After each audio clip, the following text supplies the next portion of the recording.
నమస్తే, నేను మీ కుప్ప పద్మిని. ఇన్నాళ్ళు మీ సపోర్ట్‌ని నాకందిస్తూ, మీ ప్రేమని నాకందిస్తున్న ప్రతి ఒక్కరికి కృతజ్ఞతలు. ఇప్పుడు చూడబోతున్న ఈ వీడియో కూడా ఖచ్చితంగా మీకు ఉపయోగపడుతుంది. లైక్, షేర్ అండ్ సబ్స్క్రైబ్ చేసి మీ ఇష్టాన్ని అలాగే మీ సపోర్ట్‌ని నాకందించండి. అలాగే ఈ వీడియో పట్ల మీ అభిప్రాయాన్ని కామెంట్ సెక్షన్‌లో కామెంట్ చేసి నాకు తెలియజేయండి. నమస్తే. నమస్కారం. శుభోదయం కార్యక్రమానికి స్వాగతం. ఈరోజు 7వ తారీఖు ఆగస్టు నెల 2024వ సంవత్సరం బుధవారం. శ్రీ క్రోధినామ సంవత్సరం దక్షిణాయనం వర్ష ఋతువు. ఈరోజు శ్రావణ మాస శుక్లపక్ష తదియా తిథి రాత్రి 10:05 వరకు, తదుపరి చవితి తిథి. పూర్వ ఫల్గుణి నక్షత్రం రాత్రి 8:30 వరకు, తదుపరి ఉత్తర ఫల్గుణి నక్షత్రం. పరిఘ యోగం ఉదయం 11:42 వరకు, తదుపరి శివం యోగం. తైతుల కరణం ఉదయం 8:56 వరకు, గరజి కరణం రాత్రి 10:05 వరకు, తదుపరి వణిజ కరణం ఉంటాయి.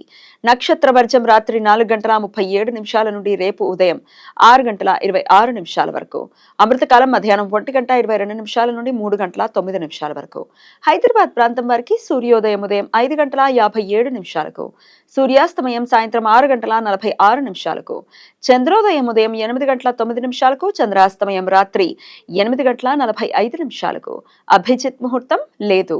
దుర్ముహూర్తం పగలు 11:56 నుండి మధ్యాహ్నం 12:47 వరకు. రాహుకాలం మధ్యాహ్నం 12:22 నుండి 1:58 వరకు. గుళిక కాలం ఉదయం 10:46 నుండి మధ్యాహ్నం 12:22 వరకు. యమగండం ఉదయం 7:33 నుండి 9:10 వరకు.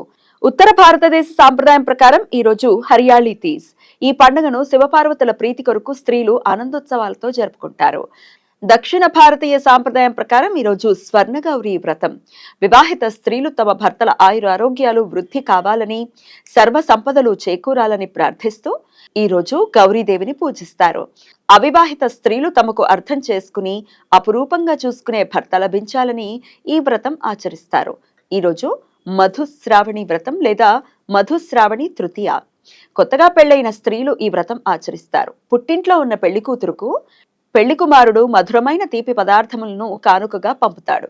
అందుచేత ఈ వ్రతానికి మధుస్రవ వ్రతం అని పేరు వచ్చింది. ఈరోజు కొత్తగా పెళ్లైన వారు మంచి సంతానం కలగాలని కోరుకుంటూ నాగదేవతను పూజిస్తారు. తమిళ సాంప్రదాయం ప్రకారం ఈరోజు ఆండాళ్ జయంతి లేదా ఆడిపురం. కర్కాటక మాసంలో పూర్వ పాల్గొని నక్షత్రం ఉన్న రోజు శక్తి స్వరూపిణి అయిన అమ్మవారు భూమిపై ఉద్భవించారు అని నమ్మకం. శ్రీ వైష్ణవ సాంప్రదాయం ప్రకారం ఆండాళ్ లేదా గోదాదేవి ఈ రోజు జన్మించినది అని నమ్మకం. వైష్ణవ సాంప్రదాయంలో ఉన్న 12 మంది ఆళ్వార్లలో ఒకే ఒక్క స్త్రీ ఆళ్వార్ ఆండాళ్. నిష్కల్మషమైన భక్తికి ప్రేమకి చిహ్నంగా ఆండాళ్ను భావిస్తారు. తనని తాను గోపికగా వర్ణించుకుంటూ రంగనాథ స్వామిని కీర్తిస్తూ తమిళంలో ఆమె రాసిన తిరుప్పావై చాలా ప్రాచుర్యం పొందింది. ఈరోజు భక్తులు మట్టి గాజులను ఆండాళ్ అమ్మవారికి నివేదించిన తర్వాత ఆ గాజులను తోటి భక్తులకు పంచుతారు. సంతానం లేని స్త్రీలు ఆ గాజులు ధరిస్తే వారికి వెంటనే సంతానం కలుగుతుంది అని, గర్భిణీ స్త్రీలు ఆ గాజులు ధరిస్తే గర్భస్థ శిశువుని దుష్పరిణామాల నుండి కాపాడే రక్షణ కవచంలా పనిచేస్తుంది అని భక్తుల నమ్మకం. ఈ సమాచారాన్ని మనకందించిన వారు మేడికొండూరు విశ్వనాథ్ ప్రసాద్ గారు. ఆయనకు కృతజ్ఞతలు తెలియజేస్తూ గౌరీదేవి స్మరణతో సమస్త సన్మంగళాని భవంతు. నమస్కారం.